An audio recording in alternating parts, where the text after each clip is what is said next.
Rule 408 is another of our policy reasons for excluding pieces of evidence. So let's say in a negotiation between two lawyers, one of the lawyers says, look, I recognize my guy was at fault. Would you settle this case for $500?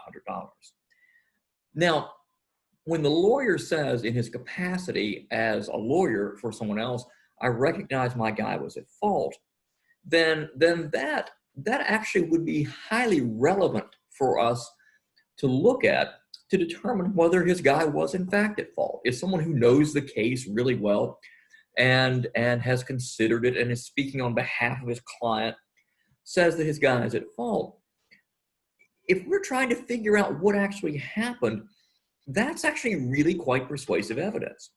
And yet Rule 408, as I'll pull up on my screen for you, Rule 408 will absolutely forbid the introduction of that evidence. And why is that? Why would we not want that type of evidence coming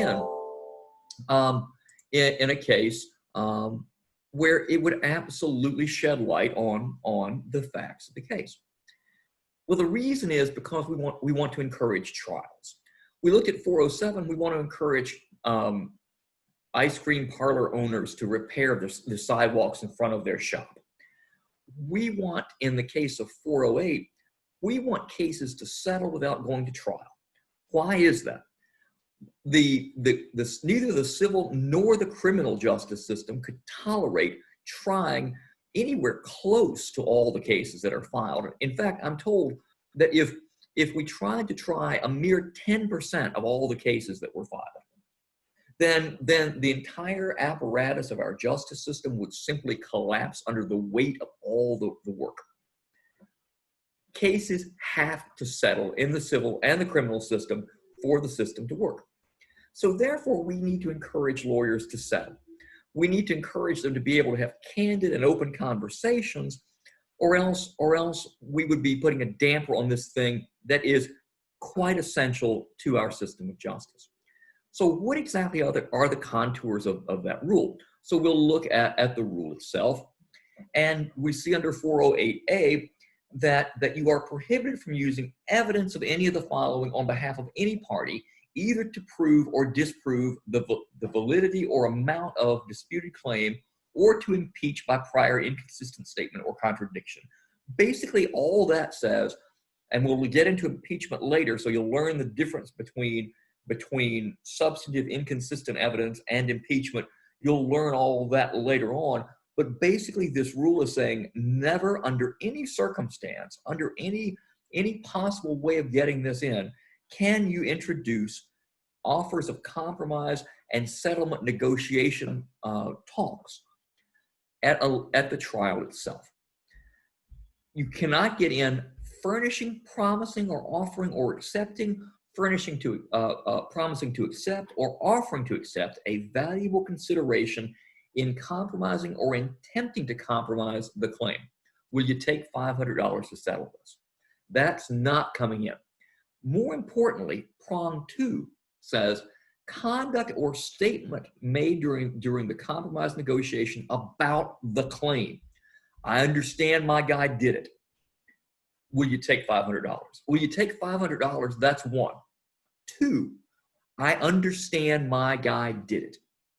That is a statement made during the compromise negotiation. That is absolutely, completely inadmissible, with one caveat, except when offered in a criminal case and when the negotiation related to a claim by a public office in the exercise of its regulatory, investigative, or enforcement activity. What's that?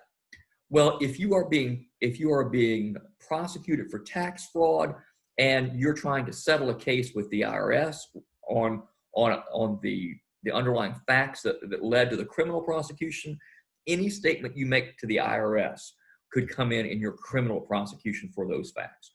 If you are under investigation by the Securities and Exchange Commission and you are being prosecuted for stock fraud, again, the statements you make to the SEC trying to settle that issue can come in the criminal prosecution. Exceptions.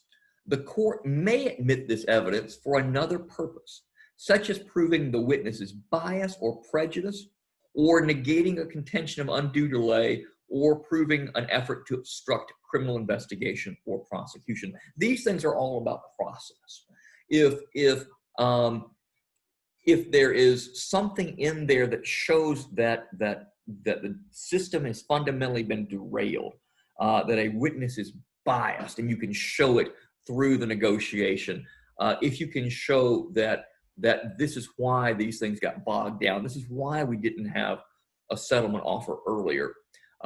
Those that one party was engaging in dilatory tactics, that can all come in. But for the underlying purpose of the claim, if you're just trying to use this to show someone was at fault, you cannot bring in anything from the negotiation as we're trying to settle the civil lawsuit.